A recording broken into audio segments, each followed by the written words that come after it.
आज के वीडियो के माध्यम से बात करेंगे कॉलेज एडमिशन 2026 के बारे में कि सर मेरा जाति प्रमाण पत्र यानी कि कास्ट सर्टिफिकेट जिसे हम इंग्लिश में कहते हैं नहीं बनाए, तो अब हमारा एडमिशन कैसे होगा? बिना जाति प्रमाण पत्र के एडमिशन कैसे होता है? ठीक है, किन दस्तावेजों के से काम चल जाएगा और कॉलेज के नियम और क्या रहते हैं विकल्प हमारे पास में? तो यहाँ पर हम सारी इन्फॉर्मेशन देखेंगे। तो दोस्तों, अगर आपका जाति प्रमाण पत्र नहीं बनाए तो कैसे एडमिशन्स होगा? सबसे पहले तो एक बात समझ लीजिए, आप किसी भी कॉलेज में एडमिशन्स ले रहे हैं, अगर हम एमपी की बात करें, तो एमपी में जो जाति प्रमाण पत्र चलता है वो डिजिटल वाला चलेगा। ठीक है, डिजिटल वाला चलेगा जो कि RS/419/1 2 3 4 इस तरह से जो इसके नंबर है वो स्टार्ट होते हैं। ठीक है, कब बनाए उसकी डेट भी मेंशन होती है। ठीक है, ये डिजिटल वाला जिसे हम ऑनलाइन जो कि वेबसाइट से डाउनलोड कर सकते हैं, वहीं यहाँ पर हमारा चलेगा। ठीक है, जिस वेबसाइट का नाम है एमपी डिस्ट्रिक्ट, इस वेबसाइट से अगर आपका कास्ट सर्टिफिकेट डाउनलोड हो रहा है, इसका मतलब आपका डिजिटल सर्टिफिकेट यानी कि जाति प्रमाण पत्र जो डिजिटल ऑनलाइन वाला बना बना हुआ है।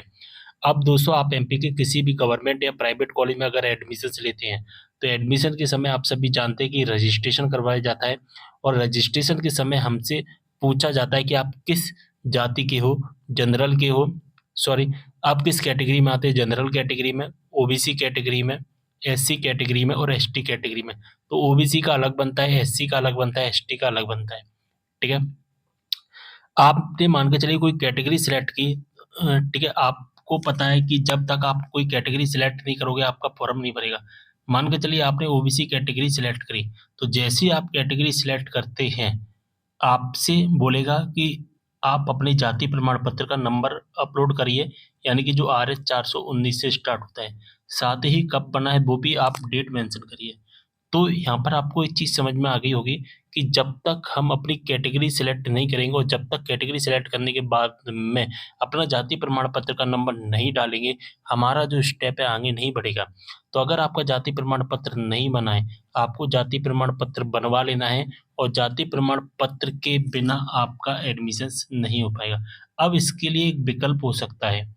क्या विकल्प है कि अगर आपका जाति प्रमाण पत्र नहीं बना है, जैसे कि अनुसूचित जाति का अनुसूचित जनजाति और अन्य पिछड़ा वर्ग यानी कि एससी, एसटी और ओबीसी के जो स्टूडेंट हैं, उन पर ये लागू होगा। ठीक है, और 13 जून 2019 को एक आदेश निकाला गया था। एमपी गवर्नमेंट ने एक आदेश निकाला था और उस आदेश के अनुक्रम में एससी, एसटी, ओबीसी के जो भी स्टूडेंट हैं, वो अगर कॉलेज में एडमिशन लेते हैं, स्कूल में एडमिशन लेते हैं, यानी कि जो भी आवेदक हैं, अगर उनका अभी तक जाति प्रमाण पत्र नहीं बना है और एडमिशन का समय चल रहा है, तो आप अपने स्वयं के नाम का जाति प्रमाण पत्र न होने की स्थिति में आवेदक के पिता के नाम पर जारी स्थायी जाति प्रमाण पत्र को अपलोड किया जा सकता है। ठीक है, अगर आपका नहीं बना है तो आपके पापा का जाति प्रमाण पत्र बना होगा, उस जाति प्रमाण पत्र को आप अपलोड कर सकते हैं।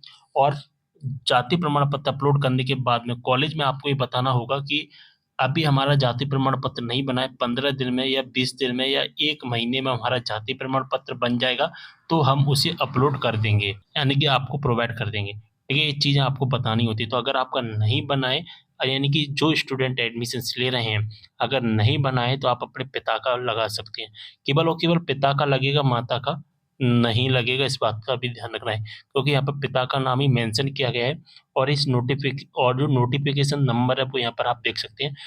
13 जून 2019 को ही उच्च शिक्षा विभाग ने नोटिफ़िकेशंस निकाला था। 6 नंबर पर एक जो नोटिफ़िकेशन का 6 नंबर का एक पॉइंट है, जिसमें आ नंबर का एक पैरा है। ठीक है, उसमें आप देख सकते हैं।